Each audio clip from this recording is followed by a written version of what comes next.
This is Joel McIver, author and journalist, and you're listening to Caleb's Heavy Metal Madness on The Sick Room. So we've got Joel McIver here. How are you doing, Joel? Oh, very well, thank you. Yeah, thanks very much for having me on the show. Not a problem. Thanks for being on the show. I'm sure you've got a pretty busy schedule. Oh, yeah, a lot of stuff to do, but, it's a lot of fun to sit down and just have a chat with you about metal and fun stuff rather than hitting deadlines and what have you, you know what I mean? Glad we could sidetrack you then for a brief chat. Yeah. How's the weather in the southeast of England? It's pretty grim. We haven't really had a summer this year, but, sometimes I wonder why we don't all move to Spain where it's permanently hot. But there you go. No complaints from me. So when did the first inception or taste of heavy metal first encounter your life, and what point did you decide this is the music for you, and what were the bands that influenced your musical direction?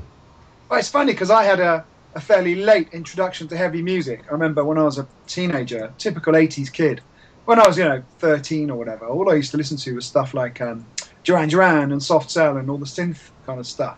And then I remember when I was 17, a friend of mine played me Master of Puppets by Metallica, and it just blew my mind. I can't tell you how profound the experience was.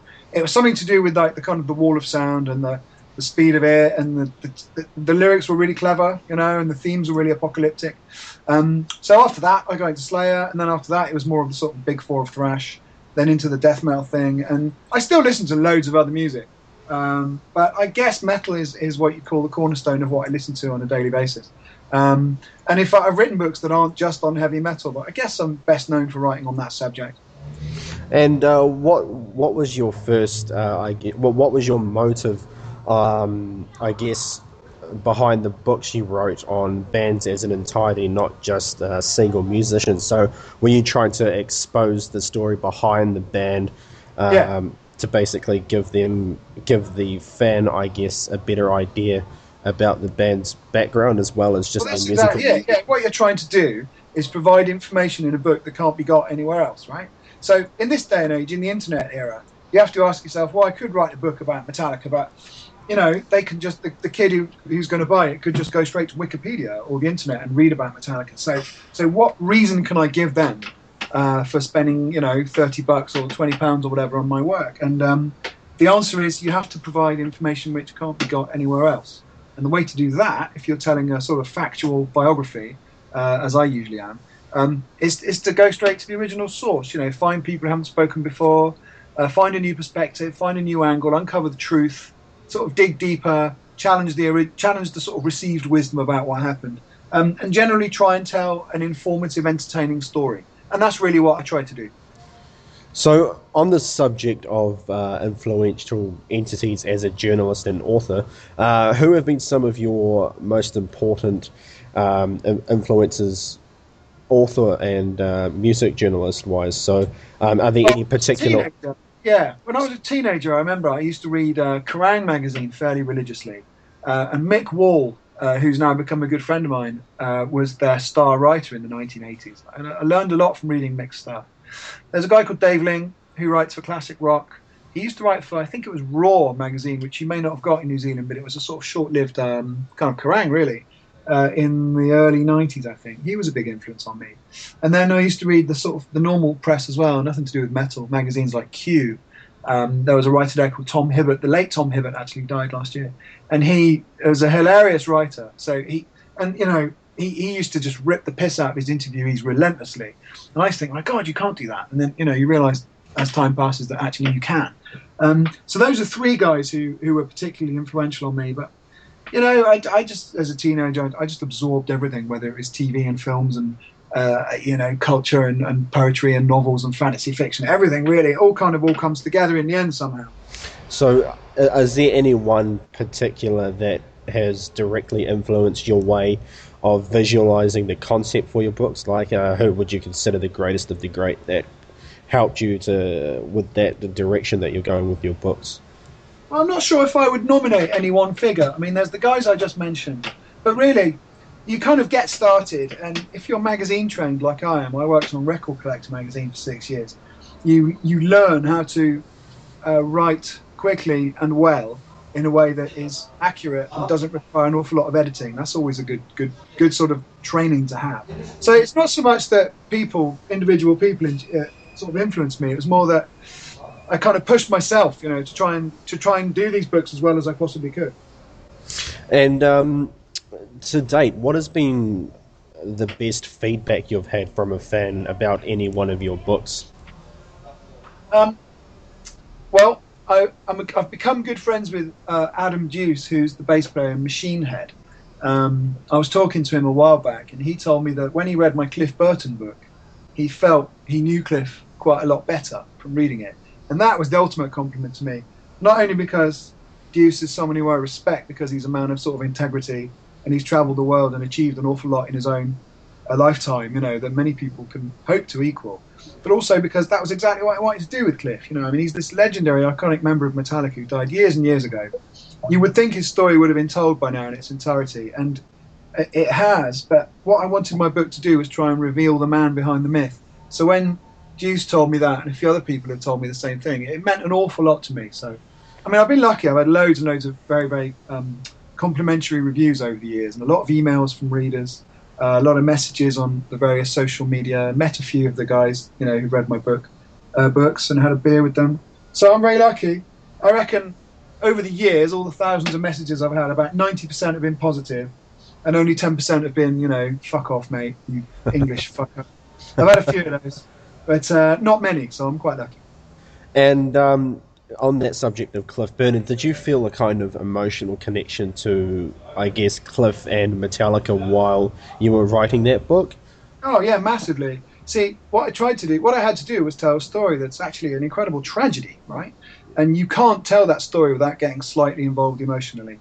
And this all came to a head when I was interviewing Cliff's last girlfriend. Her name is Corinne Lynn. She's on Facebook, actually. She's a lovely lady.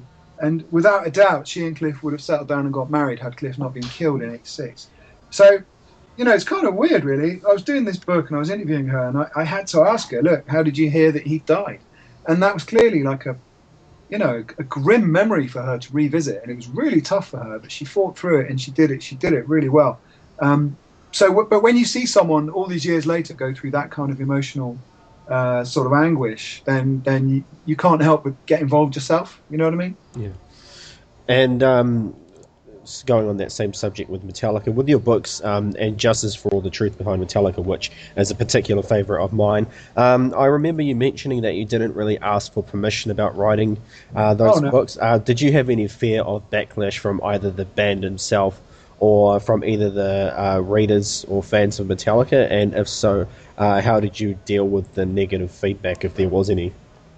Yeah, it's a good question. For starters, you try and approach a band like Metallica for authorization to write their book. It's just never going to happen unless you're a close friend of the band, or indeed they're ready to do it, right? And I don't think they'll do it for another 10, 20 years if they do it at all. And also, this is not just about Metallica, but any band. If you try and write an authorized book about them, then your critical voice is taken away from you, because you have to write down what is approved by them rather than what you think. So, and this leads on to what you were just saying. In the Metallica book, I went in really, really hard, actually, and criticized them about pretty much every album they've done since the Black Album. I went in. I wouldn't go in as hard now if I was writing the book now as I did 10 years ago when I was writing it. I guess I was younger, a bit more kind of, I don't know, full of kind of venom about, the later music, and Saint Anger. So I didn't get any feedback from the band, but I didn't expect any either, because what do they care? They're a giant musical phenomenon. For sure, they would have had their lawyers check it through for any libels, but at the same time, I'm not the kind of writer who will insert libels. And also, all publishers have a libel department. They have lawyers who will go through and check that there's never going to be any kind of legal comeback.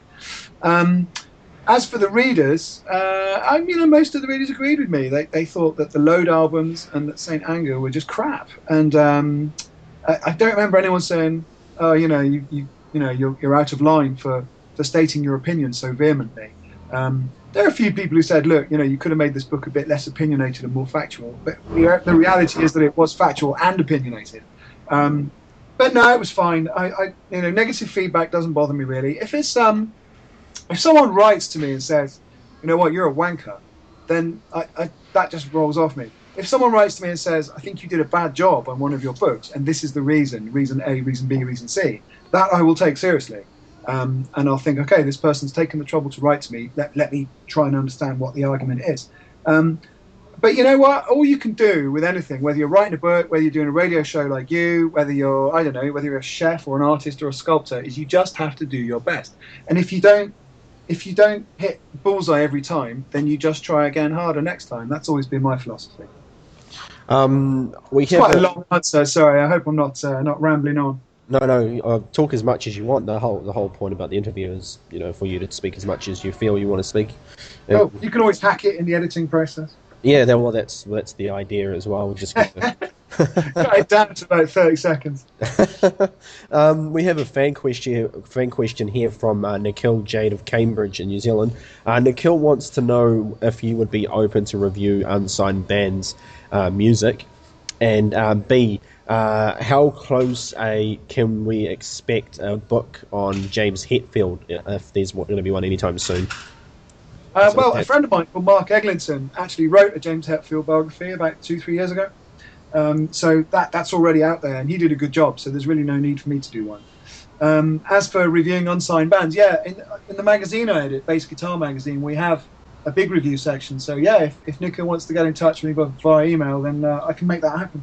Yeah, because he's a big thrash fan, and he's got his own band and new clips. I'll forward some music to you from him, and I'm sure he'll appreciate some feedback from you as well.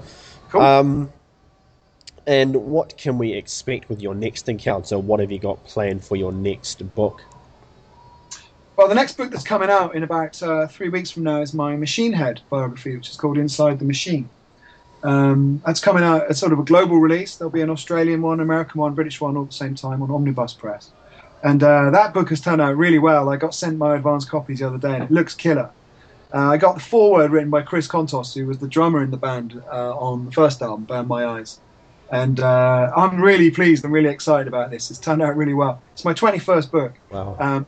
And you might think I'd be getting sick of this stuff by now, but I'm really not. There's a real thrill when your book arrives in the post, and you start seeing the reviews and people start buying it and contacting you. So that's what I'll be working on for the next few weeks, the press duties for that. So then after that, I'm finishing off Max Cavalera's autobiography. You've probably read that I've been working on that book for a year or so. That is an insane story, and that's going to come out next year. So what can we expect from this Machine Head book? Is it going to be like similar to your other books, or is it going to go in a different story because it's kind of a different genre, I guess, if you will? Yeah. It's not really different genre. I mean, I've written about all kinds of metal. What is different is that I've taken a different approach to reviewing Machine Head's history. So the standard critical wisdom, if you like, is that they started off well, and then they kind of went new metal and failed, and then they came back in the last couple of years with a couple of good albums. Now, my approach is not quite like that. That's become a bit of a cliche to state that the way I just told you. What I think they did was they just changed their style a little bit. They didn't become a new metal band in the late 90s. They flirted with that style for sure, and some of the imagery and a bit of the rapping, but there are some great songs on those albums, and it's not right to write them off. So what I've done is I've said in this book that, look, here is an alternative way of looking at Machine Head's career, right? And what's more, they are really the next band up. In a few years, there won't be a Metallica, there won't be a Slayer, there certainly won't be a Priest and a Motorhead and a Maiden. And when that happens, who's left, right? You've got Lamb of God, you've got Machine Head, you have the odd band like Korn and Slipknot, who are probably getting a bit long in the tooth themselves. And it was really going to take a band of enormous strength and fortitude to take that next step up to be the biggest metal band in the world. And I really think Machine Head have a strong chance of doing that if they can keep it together, because they're quite a sort of volatile bunch of individuals. And it's tough out there, It's tough touring all the time, playing festivals, being away from your family, being on a tour bus constantly. That band has been through addiction. They've been through, being at the bottom of the spiral, back up at the top. They are fighters. So really that's what the book kind of demonstrates, that they're a bunch of fighters. And that's pretty much what the music portrays as well, because it's got that heavy, crunchy sound, and it's totally macho. But I mean, what the thing that I've tried to say as well in the book is that it's not all about testosterone and macho-ness. There's a lot of subtlety and a lot of quite deep, kind of heartfelt stuff in there as well. So that's what makes them a special band, if you ask me. So you also did Slayer, the Bloody Reign of Slayer book. Yeah. How was that for you? Did you find that much of a challenge because of who Slayer are, entirely different compared to doing Metallica? Did you ever feel intimidated at all while you were doing that Slayer book? No, God, no. I mean, I've met those guys dozens and dozens of times, and they're really kind of cool. There's not an asshole in that band. They're all mellow, mostly family guys now. No, not at all. The challenge with that book was, like, I'm such a Slayer fanboy and geek, I admit it, and I always have been. The challenge was getting the story in only 100,000 words. I could have written 1,000,000 words about that band. So no, that was one of the easiest books I've written in terms of what were the challenges. There really weren't many, other than how to make it as good as possible, which is something that a challenge that you have with every book you write.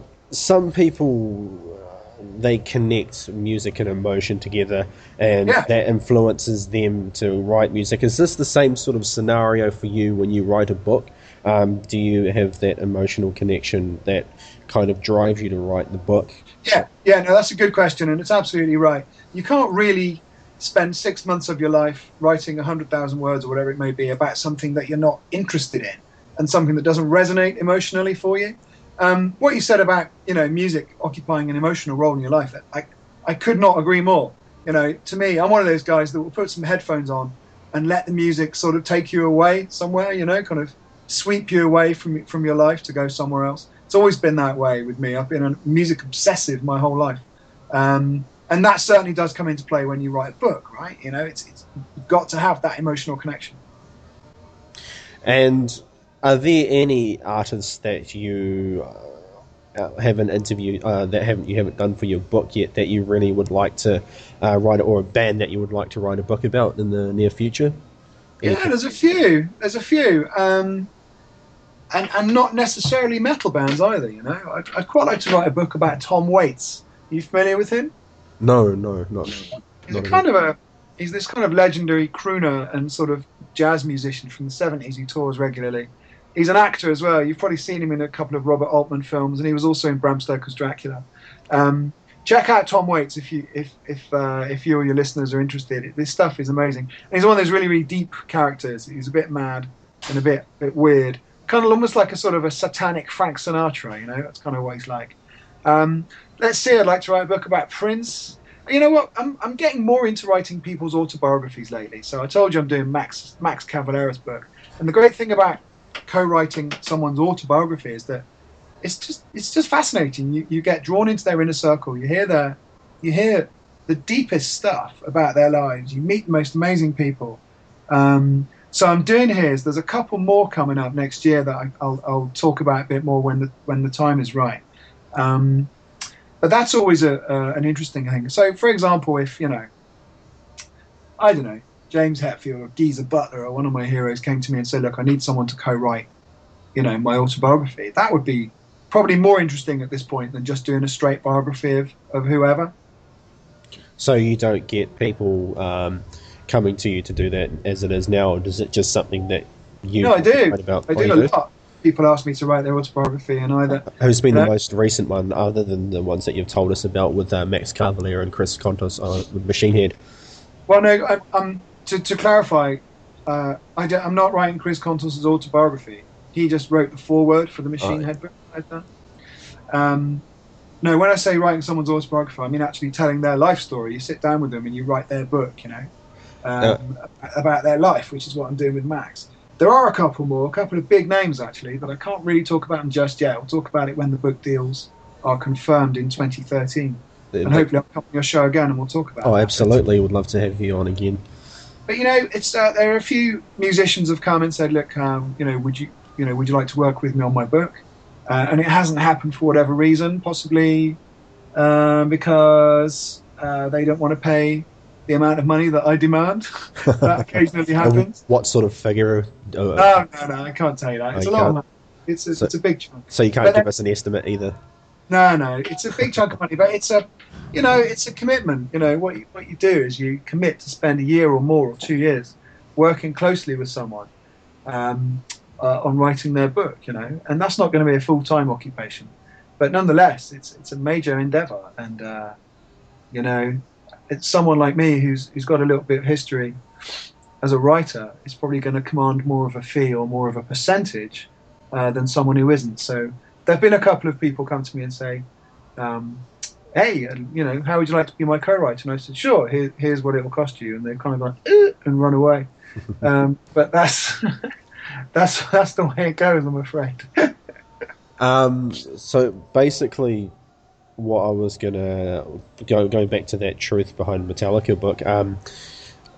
You obviously talked to a lot of different musicians about Metallica as well. Was there any particular favourite that you talked to? I know Caton's quite insightful. Caton's amazing. He's great, that guy. Let me think. Specifically for Metallica, I mean, I interviewed Lars Ulrich's father, who's a great man, very eccentric, very interesting chap. Let me see. I mean, anytime you interview any of the original Bay Area thrashers, so the guys from Exodus, Death Angel, Testament, they always have a great story to tell. So I mean, I've spoken to those guys many times. I'm trying to think who stands out. I mean, the foreword for that book was written by Thomas Fischer, who was in Celtic Frost and is now in Triptykon, right? And I've got kind of a funny story about that, actually.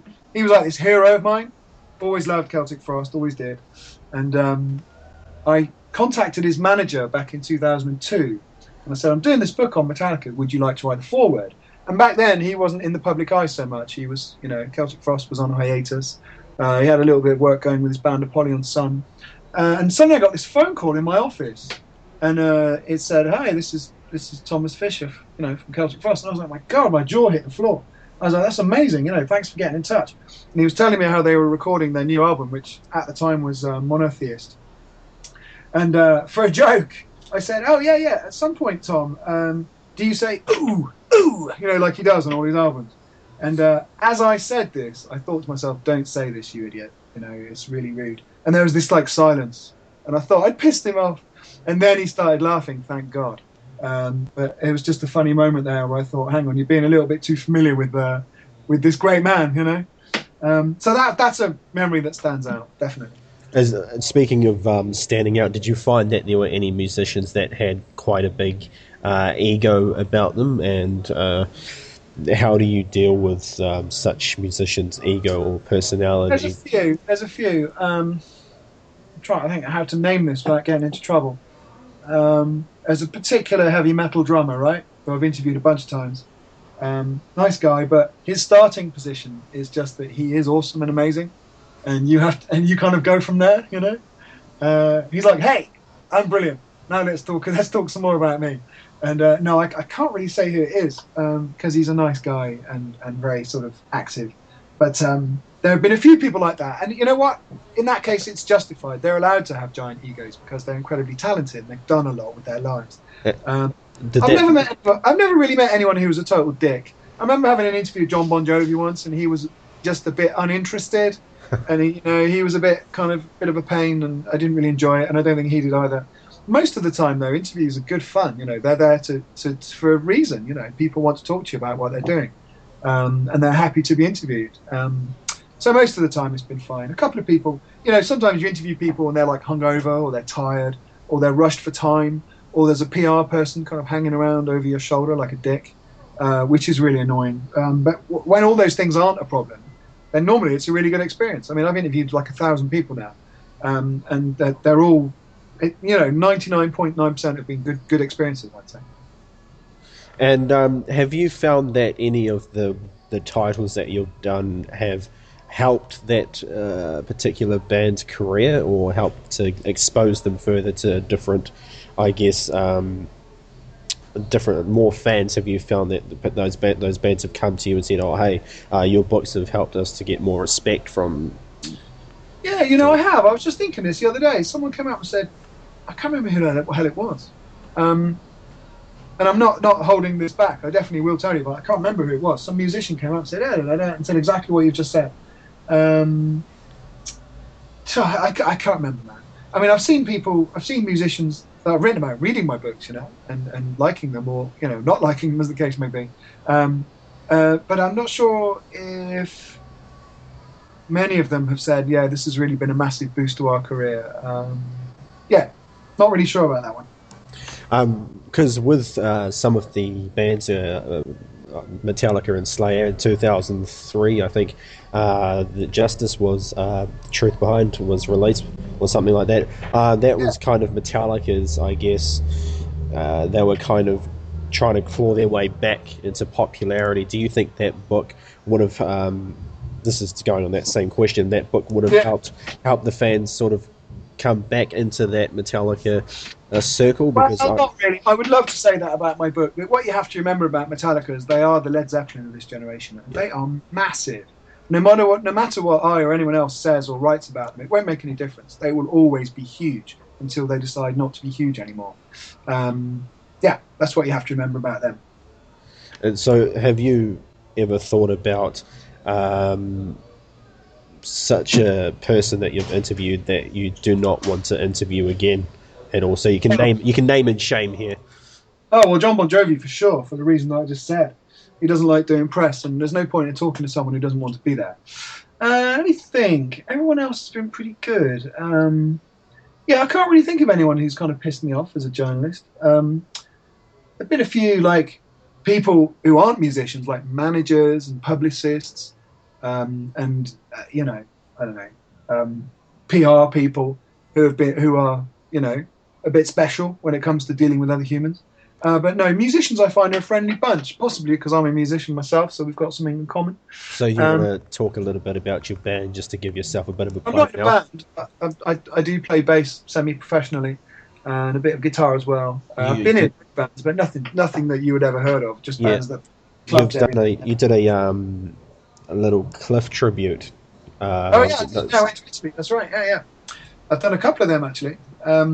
My Metallica and Cliff Burton books did really well in Italy, so they flew us over, me and my wife, to an event that they were holding, and I played bass with a Metallica tribute band who were amazing. They're called Orion, actually, really, really good. I recommend you check them out. So that was a really good laugh, good fun. And because you have to do a lot of, I guess, for want of a better word, observing in your job, I suppose, compared to, I guess, the 80s and today, how would you compare the attitude towards, I guess, heavy metal in general? Like, how do you find the kids of today? Are they the same as what they were back then, in terms of attitude? Yeah, I think so. Nothing really changes. Kids always love metal. It'll never go away because kids are always going to get pissed off and want to jump around and make a racket and scream. It never goes away. It's immortal, heavy metal.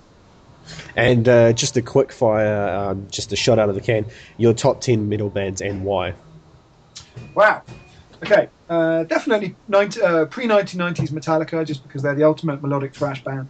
The musicianship was amazing. They were first out of the blocks. Then I'm going to say Slayer, for obvious reasons, because I'm such a giant Slayer fanboy. There is no sort of more... what's the word? It's kind of like... It's not like they're the most brutal band in the world, because they're not. But they have that balance of aggression and sort of, memorable melodies. Big fan of early Morbid Angel. And in fact, the stuff they did with Steve Tucker as well. Always followed that band. Same with Deicide, the first few albums. What's that, 4 bands? I like Carcass a lot. I think you've got one of those on this playlist today. I wasn't really a big fan of the early grind albums, particularly the early Eric stuff. So later on, more Swan Song era. Yeah, Swan Song, necroticism, that kind of stuff. Heartwork. Let me see, where are we at? Early Sabbath. Anyone who doesn't like Sabbath, there's something wrong with them, right? Always been a big fan of that stuff, and the Dio era stuff as well. Let me think. Top 10. I'm a big fan of Akakoka, which is a British sort of progressive death metal band. Not really doing much anymore, but they did 5 albums for Eric, and they are amazing. The singer's a good friend of mine, and the drummer, and I'll go and see them whenever I can. Let me see, what else? 4 to go. 4 to go. Well, let's go with Emperor. Always loved that symphonic black metal stuff. I'm a big fan of that one Mayhem album, the first one. The Mysterious Dom Satanus, which is just so dark and cruel and cold. You cannot go wrong with that. 2 more? Yep. let's say, I'm trying to think. I was never really that big fan of Priest, although I respect them. Motorhead, love Motorhead, although whether they're a metal band, is up for debate, because Lemmy always says they're a rock and roll band, but nonetheless, they sound fairly metallic to me. Definitely missing someone out here. Let's go with Megadeth. David Ellison. David Ellison's a good friend of mine. He's on Facebook too, I'm sure. Yeah, he's very active on the social media. He's a great guy, great bass player, big influence on my playing. Wish I was half as good as him. And I've met Mustaine a few times. In fact, you probably know that I put him at #1 in the book I did called The 100 Greatest Metal Guitarists. Yep. And I've met him a few times since then. We've talked. So yeah, that's a good round number. Cool. And we got, because you obviously did books not just on bands in particular, but on extreme metal. You did a 3-part, I guess, series to that. How did you come about writing that book? What? Oh, extreme metal. There was 2 of them actually. There was one I did in '99. That's my first book, and then one in That was the one that Jeff Dunn did the foreword for. Yeah, that's right. Jeff Dunn did the first one, and Miller from Creator did the second one. You know what? That was just my first book. I was so keen to get a book written. I remember I'd just become a journalist for the first time. I just wanted to get a book out. I'd wasted my whole 20s just fucking around doing nothing really. And finally I got a job on Record Collector magazine where I was the production editor, and I knew I could write books, and I started. And that first one, it's not a bad book, but it's not by any means an amazing book at all. It's written in quite a naive style. I was quite sort of young and inexperienced, and some of the humor in there is pretty shit. And it's funny, I was talking to Martin Popoff, the Canadian journalist and writer whose work I admire a lot, and he says the same about his first book. It was just too, I guess naive is the right word, So yeah, that book was written before the internet was as massive as it is, say 99. It had some value then, but I think now it's much easier just to go to a band's website or Wikipedia or whatever and find out about them. But back then, that was a lot of fun to write. I really enjoyed it. And also, you did the 100 greatest guitarists of all time, as you just mentioned, with Dave Mustaine being at #1. How did you go about writing that one? Because that would have been quite an arduous task. Would you have had to listen to everything you owned, or is it just something that you popped out of your head? I researched this guy really thoroughly, and I specifically made. So this was a book for guitar players, right? This wasn't a book for anyone who didn't understand how metal guitar is played. So what I said was, right, these are my criteria. I knew I was going to get a lot of shit from people about this. So I said, right, these are my 2 criteria. One, how influential has the guy been, right? So Tony Iommi obviously has got to be in the top 10 because he was first out of the blocks, right? He was the first heavy metal guitar player. And the second criterion was how technically gifted is the guy as a guitar player. And that means talking about, techniques like sweeps, alternate picking, string skipping, economy picking, all that stuff. Obviously the tapping and the dive bombs and all that other stuff. But breaking it down into actual technical stuff, as well as the choice of notes. And like I said before, how influential the guy has been. So basically, if you don't play the guitar, you may not understand why some of the artists are where they are. Everybody who's a guitar player who got in touch with me said, putting Mustaine at #1 was absolutely right. It's the right choice. There were a couple of people who said, why isn't Dimebag at #1? How did Dave Mustaine react to that? If you know, loved it. He talked extensively about it in the press, and in fact, what did he say? He said, I can't remember what he said, but he said he was just so pleased, and he read it backwards, and he froze when he got to #1. It was him. He couldn't believe it, and. We talked about it right afterwards. I interviewed him in Poland at the first Big Four of Thrash show, and we've met a few times since then. And he was just very pleased. It is only a book at the end of the day, but nonetheless, it was a very sort of, complimentary thing. But it wasn't designed to sort of just kiss his ass. He earned that position, and I probably wrote 5,000 words in that entry alone, explaining why he deserved that position. But nonetheless, quite a few people got in touch and said, "Whoa, why wasn't it Dimebag? Why wasn't it Tony Iommi?" And even though I explained 100 times why, some people, hey, but it was cool. It was a lot of fun. That was one of the most fun books I've done. And I guess because myself, I'm going to be writing my own book shortly as well. What does it take to become a great established author, or to start writing a book? It's easier than you might think, actually. It's really not that hard. What's difficult is time management, right? So first off, you need to be able to write. You don't have to be the best writer in the world. You just need to be able to write coherently and well. And the second thing you need to do is you need to get it in on time. Punctuality is pretty much the most important thing about being any kind of self-employed person. But when you're a writer, you've got a whole team of editors and illustrators and designers waiting for you to send in your text. And you really can't mess these people around. So that's an important quality. And the other thing is just be nice to people, be decent, don't be a dick. And again, this doesn't apply just to writers. This applies to everybody, frankly. Anybody who's looking to get some work, be nice to people, be persevere, be punctual, be good, and have some good ideas. But time management, I'd say, is the hardest thing because everybody has a busy life nowadays. And it's actually sitting down and writing several thousand words. You may be a quick writer, you may be a slow writer. On a particular given day, you may write quicker or more slowly than you normally do. So it's about kind of pacing yourself, getting the thing planned out, being punctual, being good, being original, all the obvious stuff, really. And just a personal note on yourself with music. What has been your favourite live show to date that you've ever watched? Whatever. I remember seeing Donington in 1988, and the lineup was Iron Maiden headlining on the Seventh Son tour. They were supported by Kiss. Then it was Dave Lee Roth. Then it was, I believe, Megadeth, Guns N' Roses, and Halloween. Or maybe Megadeth was before Halloween. Guns N' Roses, sorry. That was nuts. I remember it really clearly. I was 17 years old. I remember being in the crowd and some guy walked up and punched me right in the face. And I just kind of stood there frozen and he walked away. And but even that didn't, stop me enjoying it. It was just incredible. And a more recent one, I went to see Opeth 2 years ago in the Royal Albert Hall. They put that DVD out live at the Royal Albert Hall. That was amazing.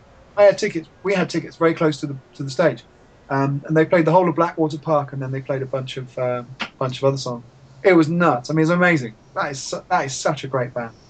And just, I guess, for the last thing, what would you have to say about heavy metal as a genre itself? What would your last words be on that particular topic alone? It fulfills a really important function. People need a catalyst to release energy, and they need to be able to jump around and make a noise and scream and enjoy the annihilation of the senses that it affords them. Most people will never understand metal or take it seriously or even think about it very much, which is absolutely fine. That's the way it should be. But for those people who have a taste for it and find that it resonates with them, it's one of the most important things in life. Cool. So thanks for your time, Joel. We won't hold you up any longer. Thanks very much for the interview, mate. I appreciate it. Thank you. And good luck with your next coming books with Max Cavalera and Machine Head, and we appreciate your time. Thank you very much, mate. Much appreciated. Cool. Cheers, Joel. All right. See ya. Bye.